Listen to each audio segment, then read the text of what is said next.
Is a massive outcropping of rock, Ayers Rock, I believe it's called, and to director Fred Schepisi. I must ask you if there was any kind of conscious reference to landscape in here, the likes of which we see in something like Picnic at Hanging Rock, where again a massive rock formation sort of penetrates into the action, casts a certain ominousness over everything.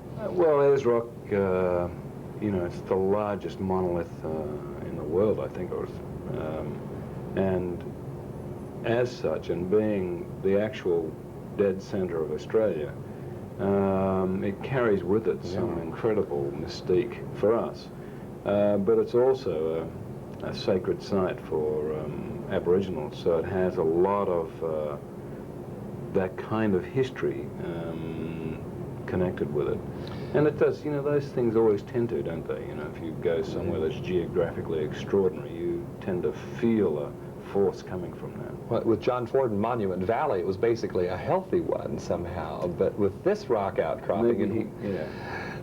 Maybe he hadn't explored the Indians' attitudes to it. There you go.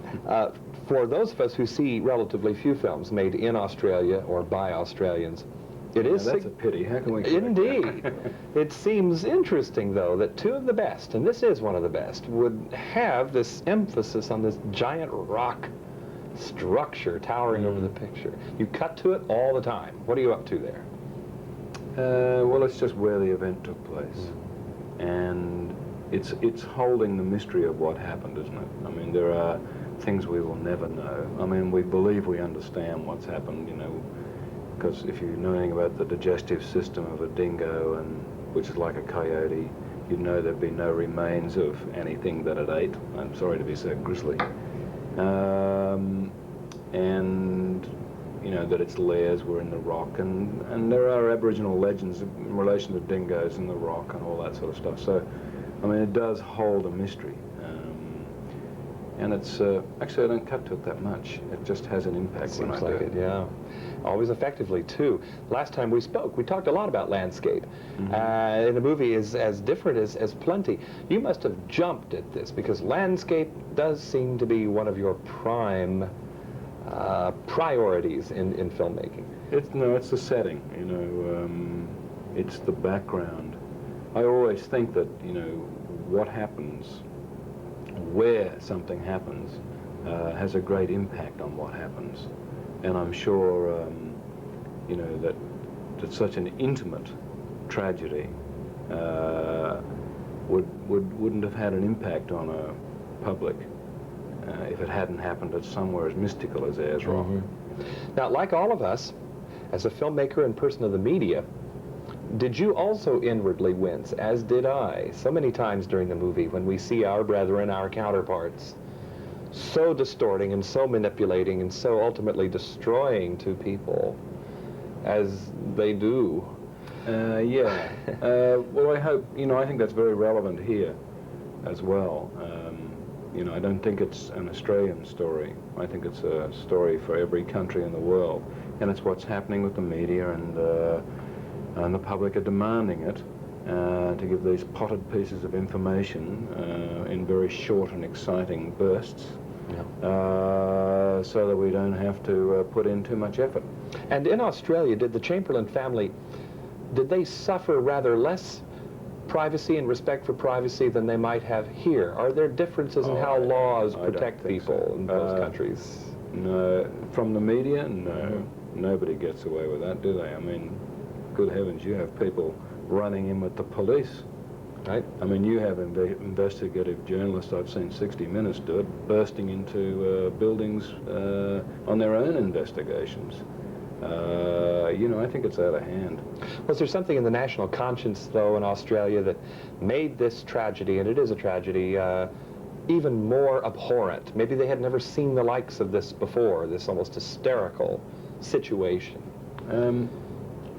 Yeah, it's not just a media event. It's the media pressure, people's reactions to the gossip that circulated. And, you know, actually the gossip, I think, started on CB radios. It went around Australia in less than a day and a half on truckies' CB radios, right around Australia, just like that. and got across to New Zealand somehow. Obviously not by CB radio. So that you had rumour, you had people, you had an event that happened that had no explanation, and there was no body, etc. You had the fact that a dingo had taken the baby, and nobody had ever heard of that before, though in fact nobody en masse had ever heard of it before, but it had actually happened. The little-known religion that was very misunderstood.